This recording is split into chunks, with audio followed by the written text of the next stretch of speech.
सरकार कागजों में काम कर रही है। हकीकत अगर पेड़ में आकर देखे तो सरकार ने पहला तो आप करें आटे से गेहूं का दलिया बनता था, लेकिन गेहूं बंद कर दी। तो गेहूं बंद कर दी तो दलिया ऑटोमेटिक खरीदना पड़ेगा तो पैसा 5 रुपये और जो समथिंग है उससे वो दलिया ही आ पाएगा।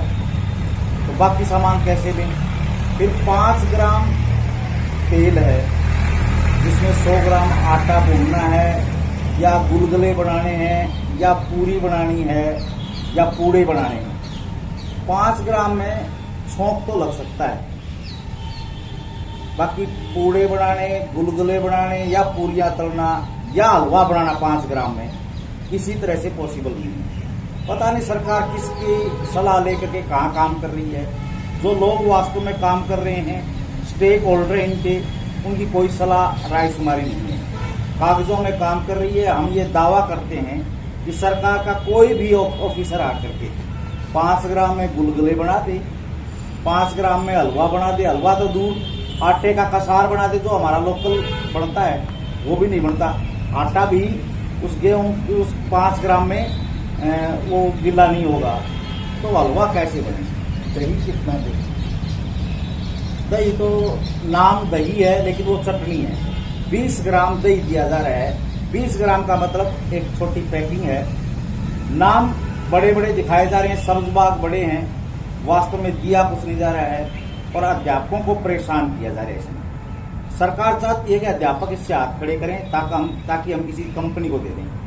अध्यापक इस बात से भली भांति चिंतित है कि अगर ये कंपनी को जाता है तो बहुत से गरीब लोग बेघर हो जाएंगे, जो मिड डे मील के वर्कर हैं और हैं। इसका बेटर अल्टरनेट तमिलनाडु पैटर्न है कि एक स्टोर कीपर को इसका काम दिया जाए, वो इससे बनवाए और जो वाजिब सामग्री चाहिए उसको बनाने के लिए रेसिपी को वही रेसिपी लागू की जाए। अब आप दलिया बनवाना चाहते हो तो गेहूं देनी होगी या दलिये की सप्लाई करनी होगी।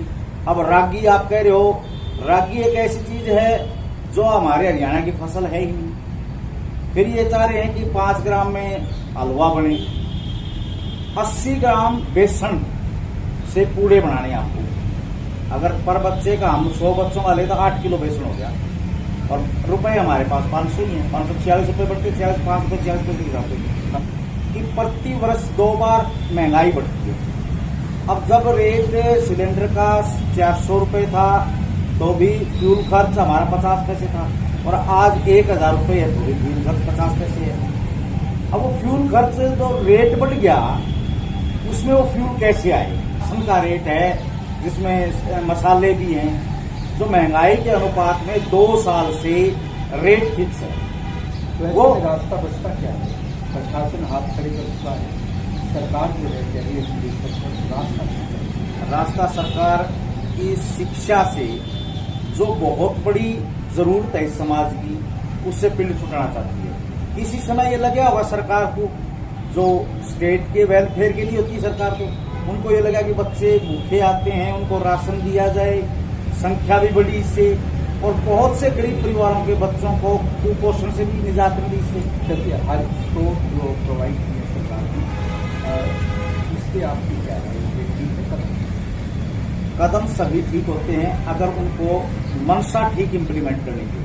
अब हर एक स्टोर के ऊपर लिख दिया, लेटर दे दिया भी यहाँ से राशन परचेज करना है, ना तो पूरा राशन वहां पर है जो चीज आइटम वहां चाहिए। दूसरा, बाजार से कंपैरिजन करते हैं तो रेट भी ज्यादा है। अब वो राशन पूरा नहीं है, रेट ज्यादा है और आप रेट को इंक्रीज नहीं कर रहे। ऐसे में अध्यापक वापो में है कि क्या करें, कैसे बचे, ये मिड डे मील भी बचे, ये ठीक ठाक भी बने। हम तो अपील ही करते हैं सरकार से ये कि जो रेट वाजिब बनते हैं वो दे और बच्चों का खाना बने। और जो चीज स्कूल में जैसे दलिया नहीं है या तेल की मात्रा कम है वो बढ़े। और हमारी HCS मैडम है श्रीमती अमृता सिंह जी, उनसे बात हुई, उन्होंने आश्वासन दिया है कि मैं इस पर जितना बेटर हो सकेगा करूंगी। जैसे गुलगुले नहीं बन रहे हैं तो इसको हम रिप्लेस कर देंगे, कुछ चीजें हम रिप्लेस करेंगे, कुछ एड ऑन हो जाएंगी। जो हमारी रागी की बजाय बाजरा जो हमारा लोकल अनाज है उसकी हम कहीं रिकमेंडेशन कर देंगे।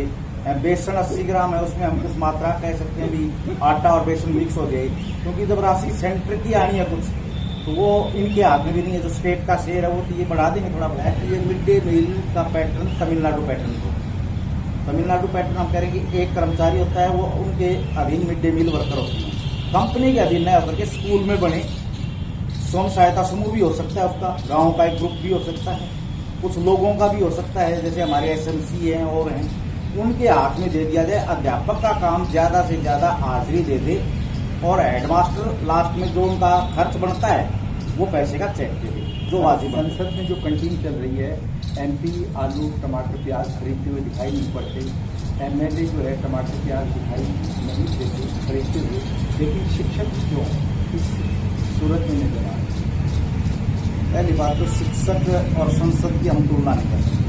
संसद का आज हालात क्या हो गए हैं, एक माइनॉरिटी के व्यक्ति को आतंकवादी तक कहा जा रहा है और उसके ऊपर कोई कार्रवाई नहीं है। आप देखिए शिक्षक इतना नहीं गिर सकता, शिक्षक उसकी तुलना में नहीं है। कम से कम हम इस चीज को देखेंगे, शिक्षक राष्ट्र का निर्माता है, वो कोशिश करता है कि भविष्य का नागरिक बढ़िया बने। वो वहाँ कहने को तो सबसे अमीर है, सारी फैसिलिटीज हैं, लेकिन सरकार को गरीबों को और गरीब बनाना है, उनको सहायता देने से पीड़ित करना चाहती है। असल कहानी ये है, ये मिड डे मील टूटे, ये स्कूल बंद हो, ऐसे स्कूल बने जहाँ मिड डे मील ना हो, सरकार का कम से कम खर्च हो।